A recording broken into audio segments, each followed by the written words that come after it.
Antes e depois da lei, um jeito diferente de assistir TV. Baixe agora mesmo o aplicativo do programa pelo QR Code que aparece em sua tela e tem acesso a entrevistas na íntegra, versão de rádio, links relacionados ao tema e muito mais. Hoje, quem adoece no Brasil tem direito a se tratar com medicamentos fornecidos gratuitamente pelo SUS, o Sistema Único de Saúde. Mas até chegar a este estágio, o país contabilizava a morte de pacientes pela falta de condições de comprá-los na farmácia.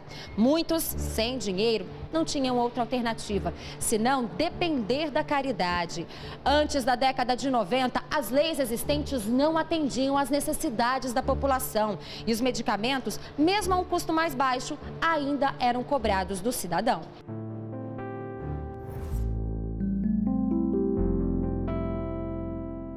O brasileiro gasta em média por mês 48,6% do seu salário só com medicamentos. Se uma pessoa recebe R$1.000, por exemplo, quase metade disso serve para pagar os gastos com a saúde. Mas hoje em dia, quem não tem uma renda fixa tem o direito de adquirir alguns medicamentos gratuitamente por meio do SUS, o Sistema Único de Saúde. Mas antes de 1990, nem todo cidadão tinha acesso à saúde. E a população brasileira era dividida em 3 categorias: os que podiam pagar por serviços de saúde privados, os que tinham direito à saúde pública por serem assegurados pela Previdência Social ou quem tinha carteira assinada, e os que não tinham direito algum. Então era rezar para Nossa Senhora, para o santo da confiança dele, seja o que Deus quiser, né? Nós tivemos 2 momentos, né? O primeiro foi lá em 54, com o Café Filho, logo após o suicídio de Getúlio Vargas, né, que criou o órgão federal de saúde. Só que esse órgão, que nem chamava ministério ainda, o papel dele era controlar as epidemias, né, fazer estatísticas sobre a saúde da população brasileira e estabelecer convênios, inclusive científicos e financeiros, com estados e municípios. Em 74 veio um outro novo sistema, já no governo militar, né, que distribui essas funções em vários ministérios. Então, o Ministério da Previdência Social e Assistência Médica cuidava da saúde, o Ministério do Interior cuidava da saúde e o Ministério da Saúde cuidava da saúde. E só quem viveu aquela época sabe o quanto doloroso era receitar o medicamento para um paciente que não tinha condições de comprar. Maria da Conceição era pediatra e conta que sofria junto com os pacientes. De passar uma receita e a pessoa me dizer: eu não tenho dinheiro para comprar. Na verdade, é uma situação que você não pode resolver enquanto médico que está atendendo. É uma coisa complicada, mas você não atende um paciente se você não der a medicação para ele. Não adianta eu dizer que você precisa tomar um determinado medicamento, você não ter como comprar e eu achar que eu fiz alguma coisa. Eu não fiz nada. O Estado apenas oferecia atendimento à saúde para trabalhadores com carteira assinada e suas famílias. As outras pessoas tinham acesso a este serviço como um favor e não como direito e eram submetidas à caridade, como por exemplo nas Santas Casas de Misericórdia. Mas foi em 1966 que o governo procurou regularizar a situação em que o país estava vivendo e criou o Instituto Nacional de Previdência Social, que depois passou a se chamar INAMPS, Instituto Nacional de Assistência Médica e Previdência Social. Só quem tinha dinheiro ou tivesse um trabalho fixo, né? Inclusive quem cuidava disso era o extinto INAMPS. Nós tínhamos o INPS, que passou a se chamar INAMPS, Instituto Nacional de Assistência Médica e Previdência Social. Então, o mesmo órgão, a mesma autarquia federal, cuidava das aposentadorias, das pensões e também da saúde do povo brasileiro. Na década de 70, a necessidade de garantir o acesso da população a medicamentos levou o governo federal a procurar soluções rápidas. E por isso, em 1971, o povo finalmente teve acesso a medicamentos com preços mais em conta, com a criação da Central de Medicamentos, a CEMI. A CEMI, a Central de Medicamentos, foi criada na época, então, pelo governo federal, para fazer uma compra centralizada desses medicamentos. Então, esses medicamentos eram comprados pela CEMI ou até mesmo produzidos pela CEMI em laboratórios próprios, para ser feita essa compra centralizada e daí de ser distribuído para os hospitais da época. Mas a CEMI não foi para frente. porque essa compra centralizada de medicamentos não deu certo. O que acontecia é que cada estado tinha um tipo de enfermidade específica. Por exemplo, na região norte, os casos de malária eram bem mais comuns do que no Distrito Federal. Então, não era necessário ter em todos os postos de saúde do DF medicamentos para esse tipo de endemia. Em 1987, mais uma tentativa de resolver o problema da saúde pública. Com o programa Farmácia Básica, o governo experimentou uma nova proposta, que também não vingou, e o programa foi extinto no ano seguinte. O programa Farmácia Básica atingiu, claro, todas as unidades do nosso país e tinha um elenco de medicamentos referenciado na Relação Nacional de Medicamentos Essenciais, só que o governo adquiria esses medicamentos, distribuía para os estados e muito em forma de pacotes, digamos assim, de medicamentos, os quais não estavam condizentes com o quadro de doenças do estado. Então sobrou bastante medicamentos, medicamentos ficaram inutilizados, porque não eram utilizados pela população, haja vista que eles não tinham aquela enfermidade. Eu sou prova disso porque fui o presidente da Comissão de Assistência Farmacêutica do Estado do Rio Grande do Norte. Para quem viveu aquele tempo, fica a lembrança de uma época onde a saúde não era um direito de todos. Imagina se o sistema hoje está caótico do jeito que está, como era antes. Para quem estava dentro do sistema, com trabalho fixo, trabalho formal e contribuindo para o INAMPS, eu até quero crer que a saúde pública era um pouco melhor do que hoje, que se tinha um público delimitado. Hoje não precisa pagar, não precisa trabalhar, não precisa contribuir para ter direito. Então, talvez, pelo público ser mais reduzido e ter um universo delimitado, talvez o serviço público funcionasse melhor do que funciona hoje. Mas para quem estivesse fora do sistema, era um Deus nos acuda. Ia contar com a filantropia, com os órgãos de assistência, entendeu? Com os órgãos religiosos e por aí vai. Do poder público, realmente, ele não tinha direito. O próprio acesso, né, que aumentou o acesso. Então, tem uma mudança grande que a gente que viveu sabe disso, né?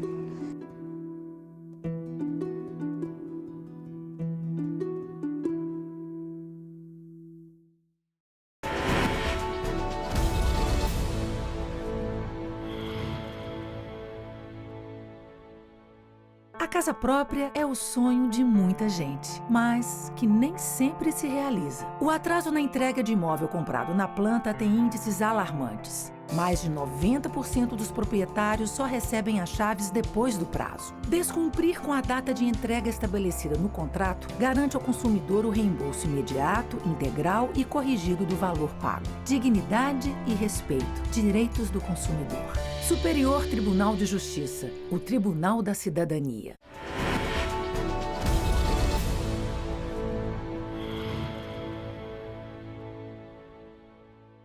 A grande mudança da saúde no Brasil veio com a criação do Sistema Único de Saúde. Foi o SUS que abriu a possibilidade do cidadão brasileiro ter acesso aos medicamentos gratuitos. E para regulamentar tudo isso, a lei criada em 1990 também aumentou de forma significativa a distribuição de fármacos no país. Foi na Constituição Federal de 1988 que a saúde passou a ser um direito de todos e dever do Estado. Mas só em 90 que o povo brasileiro teve acesso a medicamentos de graça.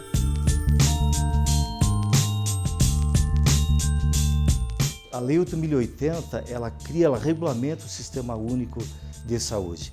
E ela assegura ao cidadão brasileiro o acesso pleno, total e restrito à saúde, através de quê? De tratamento, de terapêuticas, de medicamentos e tudo que tiver ao alcance dele e necessário para tratar da saúde. Isso vai envolver fonoaudiologia, envolve todas as terapias alternativas e possíveis, desde que recomendadas e prescritas por um profissional da saúde, por um médico, né?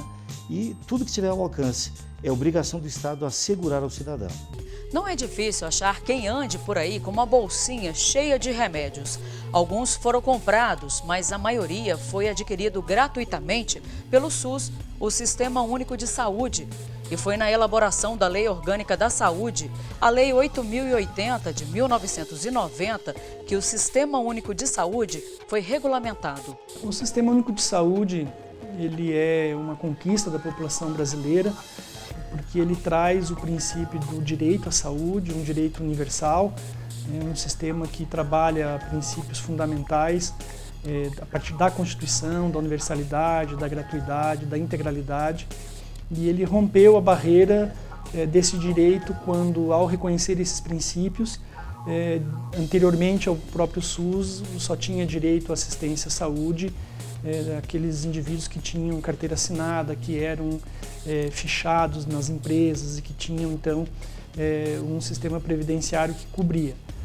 A Constituição brasileira, o movimento sanitário, estabelece, então, a saúde como um direito de todos e um dever do Estado, dá um direito a este princípio fundamental e, a partir daí, então, a população brasileira passa a gozar dos privilégios, dos benefícios de um sistema de saúde que se articula para garantir o direito à saúde no Brasil. O SUS estabelece que a atenção à saúde deva ser integral e abranger tudo aquilo que for necessário para prevenir e curar as doenças.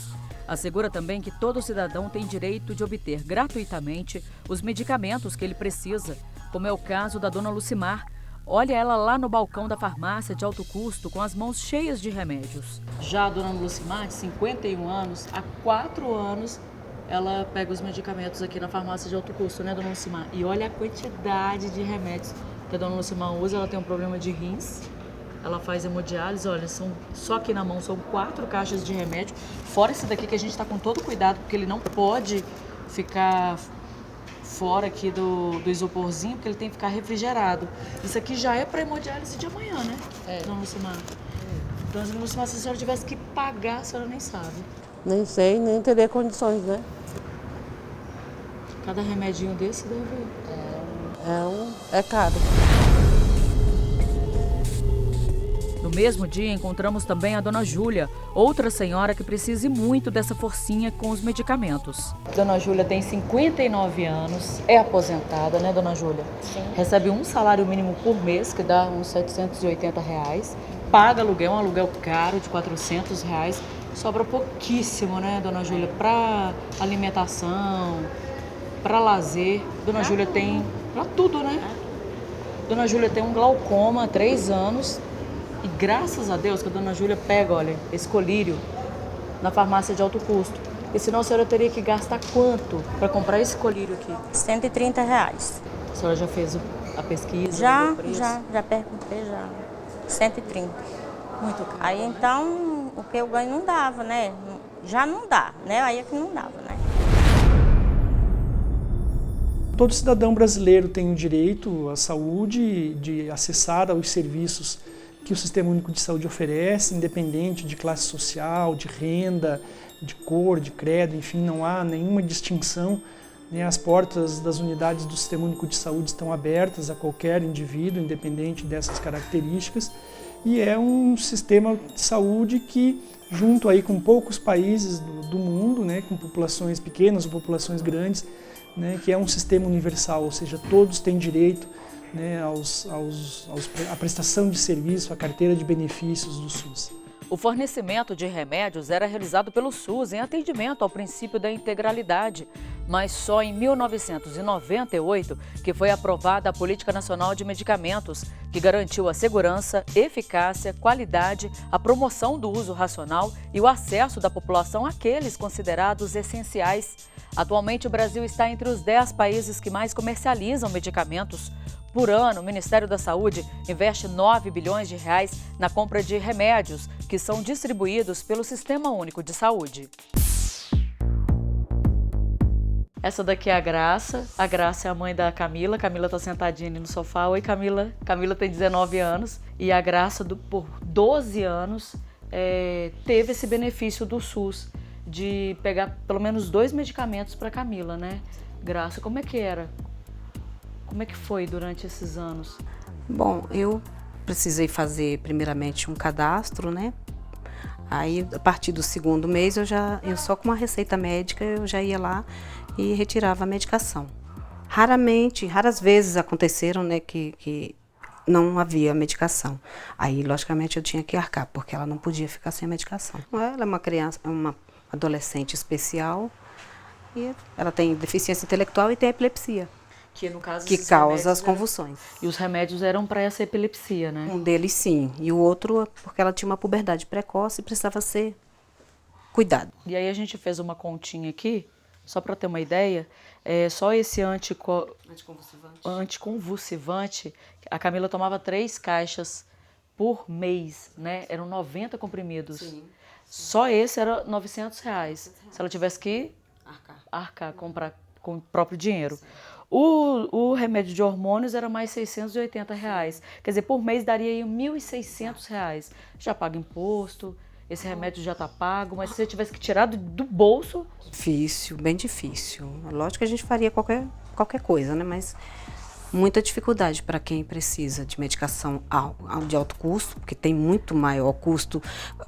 Outras pessoas usam outras medicações com muito maior custo que esse e não tem condição, a mínima condição de comprar. Todas aquelas medidas terapêuticas que são necessárias para a cura, tratamento, segmento desse paciente devem ser asseguradas. E o medicamento é uma dessas tecnologias que são empregadas para o tratamento. Então, se o paciente tem direito à saúde e o medicamento faz parte desse tratamento, então ele precisa recebê-lo. Então, o acesso ao medicamento, ele sim é um direito do cidadão. Com essa facilidade foi muito melhor para mim. Eu, por exemplo, era o meu salário.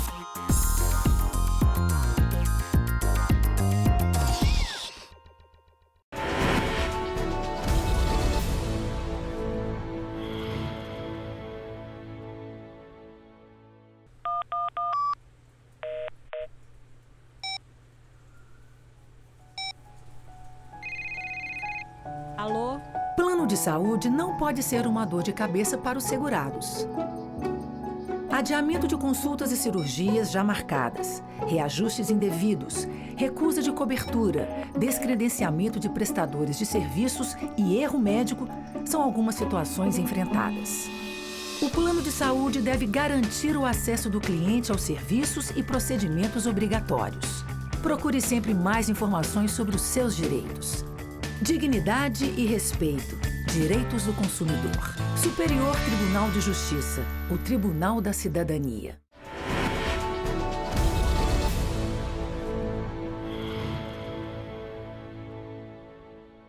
Como estamos? Será que ainda existe gente que morre pela falta de medicamentos no Brasil? Na verdade, a questão agora é que a população briga na justiça. Chovem ações judiciais motivadas pela ausência de remédios nos pontos de distribuição da rede pública.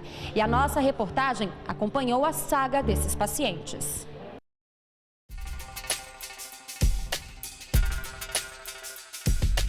Garantir o acesso gratuito a medicamentos. Há 25 anos, este é o papel do Sistema Único de Saúde. Mas na prática, nem sempre é o que acontece. Nós acompanhamos o drama de 2 pacientes. A dona Maria Alice e a dona Marlene, elas são amigas e estão passando pela mesma dificuldade, a de conseguir pegar um remédio na rede pública. As duas têm doenças crônicas e precisam tratar com medicamentos constantemente. Nós estamos no Centro de Saúde número 4, aqui no Riacho Fundo 2, em Brasília, e nós vamos tentar, ver se elas finalmente conseguem pegar esses remédios. Vocês já tentaram em outros postos de saúde e dizem que não tem, é isso? Com certeza, já fizemos a nossa maratona em busca, Recanto da Ema, Taguatinga e por fim Riacho Fundo 2. Nossa equipe de reportagem entrou no posto de saúde com uma câmera escondida. E a confirmação do problema veio da própria funcionária. Esse aqui tá em falta, tá? Tá em falta. Esse aqui, minha florzinha. Eu gostei sem previsão da de chegar, tá bom? Sem previsão. Se puder comprar, mas esse aí também, ele usado é um anti-inflamatório. Isso. Pra dor, a senhora não precisa nem de receita para comprar. Posso te dizer que tá faltando 70% da nossa medicação. Mais uma viagem perdida. Cansei. O que é que eu faço? Não conseguiu pegar? Não consegui. O que é que eu faço? E a minha colega a mesma coisa, também não conseguiu. Olha aqui, ó. Olha aí. Não tem. E não tem, e lá vai não tem. E tem mais, não tem previsão de quando vai chegar. O que é que nós fazemos? Maria Alice é hipertensa e tem osteoporose. Toma 3 comprimidos diferentes por dia. Já a dona Marlene, com depressão, não pode ficar sem os remédios. Há meses ela não consegue nada pela rede pública e o jeito é se desdobrar. A gente tem que dar um jeito ali, comprar e parcelar. Compra no cartão e parcela. A luta das duas amigas continuou em outro posto da cidade. E a resposta também não foi nada animadora. E esses aí, tá vendo? Nenhum desses 3. Não, tem não. Nenhum, filho. O problema não é novidade para ninguém. Segundo o levantamento do Conselho Nacional de Secretarias Municipais de Saúde, mais da metade dos brasileiros que já precisou de medicamentos afirma que não encontrou no SUS o remédio prescrito. Além de colocar em risco a saúde e a vida dos pacientes, a falta de medicamentos geralmente custa caro aos cofres públicos. Isso porque muitas vezes a doença vai se agravando e leva o paciente a ir ao hospital. Aqui, os custos com internação e outros procedimentos são muito maiores que os gastos com remédios. Eu fiquei internada depois que fiz o cateterismo, 17 dias, aguardando a medicação, que é o Sildenafil, que é esse aqui. E fiz todo um processo, né, de pedido, ligar no 156 de dentro do hospital. Eu liguei, agendei, meu esposo foi lá, fez todo o procedimento e eu aguardei, não me lembro, acho que uns 15 dias até receber a primeira caixa. Após muita luta, Renata descobriu que sofre de hipertensão arterial pulmonar, doença que prejudica a circulação do sangue e sobrecarrega o coração. Para tratar o problema, ela precisa tomar 2 medicamentos. Só um custa R$ 1.500. Esses remédios aqui, ele não vai levar a cura, mas eles ajudam a gente, né, a diminuir mais os sintomas que nós sentimos. Por causa da doença, Renata não consegue trabalhar e a única renda da família é a do marido. No começo deste ano veio o desespero.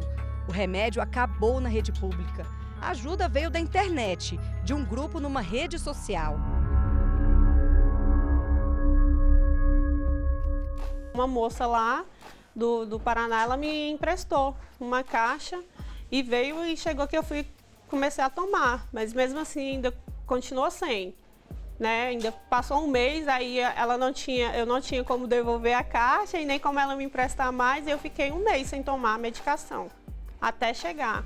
O SUS possui uma relação nacional de medicamentos. É uma lista com 844 remédios que são distribuídos de forma gratuita. Isso é claro, quando não estão em falta. Então é uma lista que em todos os lugares onde o SUS oferece os seus serviços, esses medicamentos fazem parte então do rol de medicamentos que está à disposição da população. O papel do Ministério Público da União é acompanhar se o medicamento está em falta no SUS. E o subprocurador do órgão deixa claro: os medicamentos da lista são de extrema importância e precisam ser fornecidos. Os medicamentos que estão previstos nos protocolos, que ele já se organizou para fornecer, isso não pode haver desabastecimento. Para isso, a máquina administrativa tem que ser eficiente e ter o medicamento disponível ao tempo e ao modo. O subprocurador explica que se o remédio não estiver previsto na lista, o governo não tem obrigação de ter no estoque.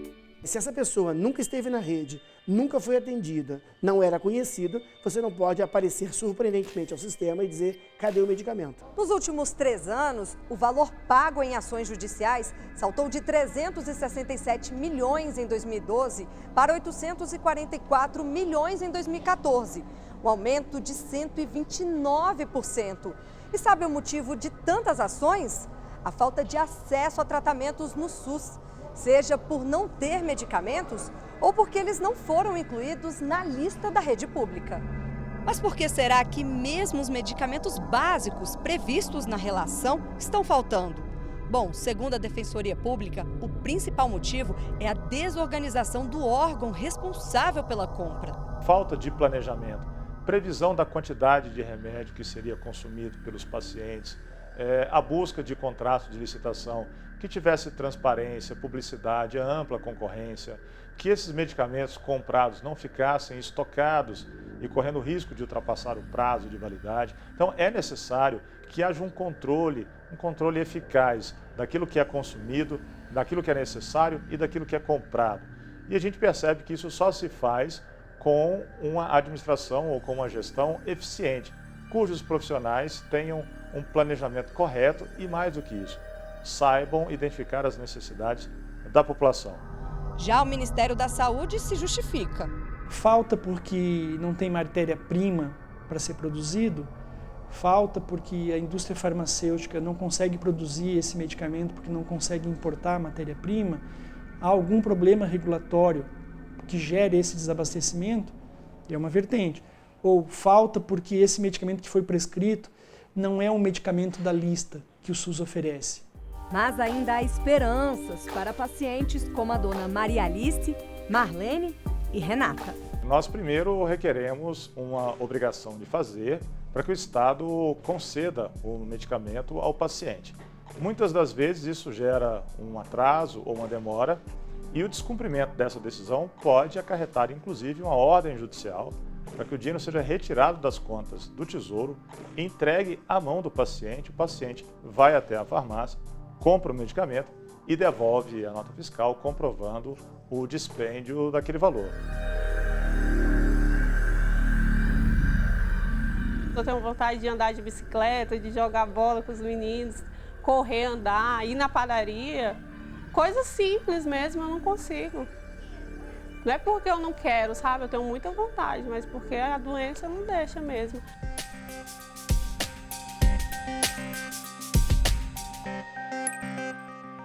Antes e depois da lei. Aqui você acompanha os direitos e deveres do cidadão, os passos da justiça e as decisões que mudaram histórias de vida.